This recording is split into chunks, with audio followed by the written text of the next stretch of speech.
Everyone, આજે હું તમારી માટે મસ્ત મજાની ટિપ્સ એન્ડ ટ્રિક્સ લઈને આવી છું.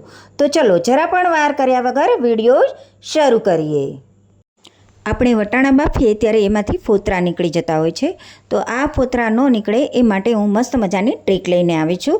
વટાણાને તમારે ઓવરનાઇટ પલાળી દેવાના છે અને પછી બીજે દિવસે વટાણાને ધોઈને કુકરમાં બાફવા મૂકીએ ત્યારે તમારે વટાણા ડૂબે એટલું જ પાણી એડ કરવાનું છે અને સ્વાદ અનુસાર મીઠું એડ કરવાનું છે, સાથે અડધી ચમચી હળદર એડ કરવાની છે અને 1 ચમચી જેટલું તેલ એડ કરવાનું છે અને પછી એને સારી રીતે હલાવી લેવાનું છે. હવે કુકરના ઢાંકણા ઉપર પણ આપણે અડધી ચમચી જેટલું તેલ લગાવી દેવાનું છે. પછી એને કુકરનું ઢાંકણું બંધ કરી બાફવા માટે રાખી દેવાનું છે. મીડિયમ ફ્લેમ ઉપર 5-6 સીટી વગાડી દેવાની છે. આવું કરશો તો તમારા વટાણામાંથી ફોતરા નહીં નીકળે. તમે જોઈ શકો છો કે વટાણા સરસ રીતે બફાઈ ગયા છે અને ફોતરા પણ નથી નીકળ્યા. હવે બીજી ટ્રીક છે, આપણે ઘણીવાર પૌવા લઈને આવીએ તો અંદર ધનેડા છે કે વાતરી છે એ પડી જતું હોય છે. તો આવું ન થાય એના માટે મસ્ત મજાની ટ્રીક તમને બતાવી રહી છું. તો જરૂરથી મારી આ ટ્રીકને ફોલો કરજો. પૌવામાં તમારે 1 નંગ તમાલપત્ર રાખી દેવાનું છે અને 2 નંગ સૂકા લાલ મરચાં રાખી દેવાના છે. જો ધનેડા પડ્યા હશે ને તો સૂકા લાલ મરચાં રાખવાથી ધનેડા આપોઆપ બહાર નીકળી જશે. છે ને મસ્ત મજાની ટ્રીક, જરૂરથી મારી આ ટ્રીકને ફોલો કરજો. હવે આપણે ઘણીવાર ભેળ બનાવતા હોય છે તો એ સોગી થઈ જાય છે. એ સોગી ન થાય એના માટે તમારે શું કરવાનું છે કે ભેળ પહેલાં પ્લેટમાં કાઢી લેવાની છે અને એમાં જાડી ચટણીનો જ ઉપયોગ કરવાનો છે.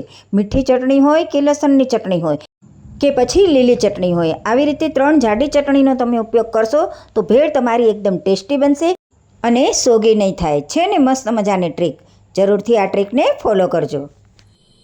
જો આ મલાઈ છે, મલાઈને મેં ફ્રીજમાંથી કાઢી લીધી છે. હવે મલાઈમાંથી ગરમીમાં ઘણીવાર માખણ નથી નીકળતું, તો એને ફટાફટ કેવી રીતે માખણને ઉતારવું એ ટ્રીક આજે હું તમારી સાથે શેર કરી રહી છું. મલાઈમાં આપણે સૌથી પહેલાં 1 ગ્લાસ પાણીને એડ કરી દઈશું. મલાઈ તમારી એકદમ ઢંકાઈ જવી જોઈએ એટલું પાણી તમારે એડ કરવાનું છે. હવે 2 કલાક સુધી મલાઈને આપણે રહેવા દેવાની છે. આમાં મેળવણ કે કશું નાખ્યું નથી, છતાં પણ માખણ સરસ ઉતરી જશે. જો મેં એને એક લોયામાં કાઢી લીધું છે. હવે આપણે ચમચાની મદદથી એને ખાલી હલાવવાનું છે. આવી રીતે ચમચાની મદદથી માખણને આપણે ઉતારી લઈશું. તો તમે જોઈ શકો છો કે ફટાફટ માખણ નીકળી જાય છે. આવી રીતે કરશો ને તમે તો તમારું માખણ ઝડપથી નીકળી જશે અને ઉનાળો હોય કે શિયાળો હોય જરા પણ વાર નહીં લાગે. બસ આવી રીતે તમારે માખણને બનાવવાનું છે. તમે જોઈ શકો છો કે માખણ બનીને રેડી થઈ ગયું છે. હવે હું તમને મળીશ મસ્ત મજાની નવી ટ્રીક સાથે. Bye bye.